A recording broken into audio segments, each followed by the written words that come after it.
Over the past few months, we have watched as people's houses, businesses, and properties are destroyed, demolished before their very own eyes, and brought to rubbles. Hey, my sister, good morning. Oh, good morning. See, they have demolished my house. I was in the hospital. They just called me that they have started demolishing our house. They are demolishing the whole street. Oh, they just come and started demolishing. They watch, weep, and cry helpless while all of their lifetime hard work is being destroyed.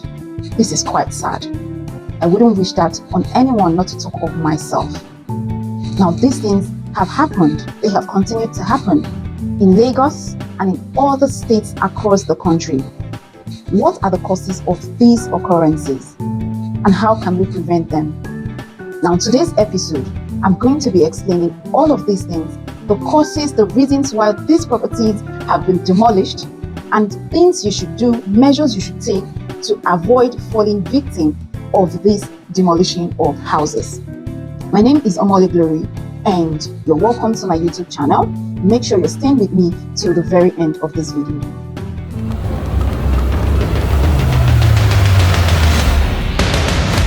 Some of the reasons for house demolitions includes: 1. Illegal structures. Now, a lot of people build houses without acquiring the appropriate permits or getting the permits for those houses. And this kind of houses are deemed illegal structures. There is what we call zoning. Now, there are areas that are reserved for agricultural purposes, residential purposes, commercial purposes. If you build your house on an area that is reserved strictly for agricultural purpose, you are doing the wrong thing.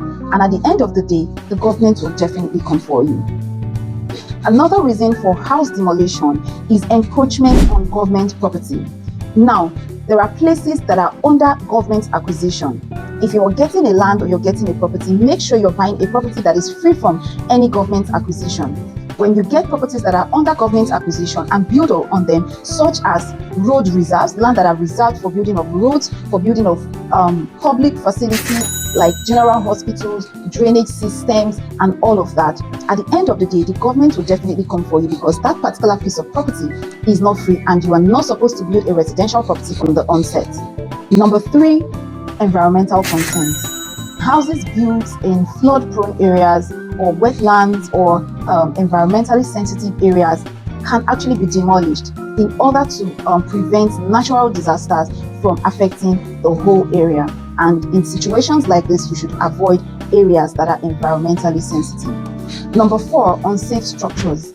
Buildings that are structurally unsafe can be demolished to avoid disasters like property collapsing and affecting every other person. Now, there are people that get approvals to build, like, let's say, a 10-story building, and by the time they start building, they go ahead to take the property all the way up to 16, 18, and 20 story.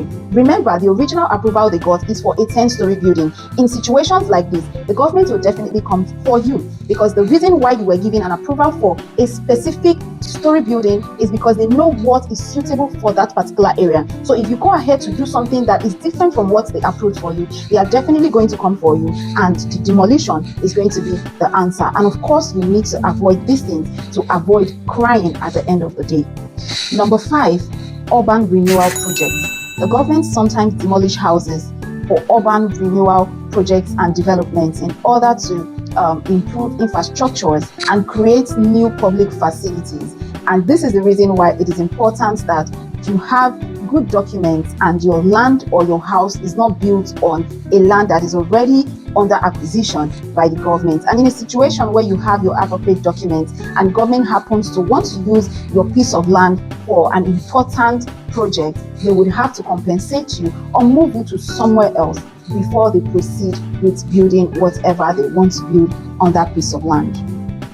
Now, the above mentioned are the causes or the reasons behind these demolitions. What preventive measures can you take to ensure that you do not fall victim to these kind of cases in the future? Number 1 is proper documentation. You have to make sure that your property, your house is properly documented. You make sure that whatever you are building, you have the permits, be it fencing permits, building approval, get all the necessary approvals. And you would also need to make sure that the title on your property is legally binding and it is safe. Number 2, compliance with zoning laws. Make sure that you are adhering to zoning regulations. If an area is mapped out for agriculture, make sure that whatever you're doing in such areas is strictly agricultural. If it is a residential area, you can go ahead and build your residential property.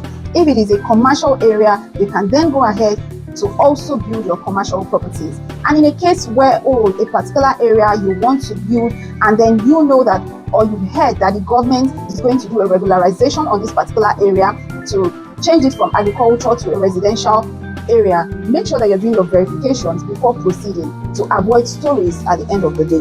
Number 3, services. Now, when building your houses, make sure you are engaging professional architects, engineers, surveyors to make sure you're getting the real thing and the real advice, and your property or your building is up to standard to avoid demolitions and trouble in the future.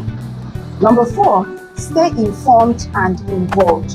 It is very important that you stay up to date with government regulations, news about urban development and land use acts, and any form of news that have the potential of affecting property ownership and land use ownership in your area. Number 5, regularize existing properties. If peradventure you realize that, currently the house you are living in or your property you built somewhere is not properly done, your documents are not properly done, and where the house is built on, there might be problems in the future, it is important that you regularize these things. Start the process of acquiring the right documents. Recently, the government of Lagos State gave a 90 days amnesty to people that already have houses that didn't get permits. So it is important that you take advantage of things like this.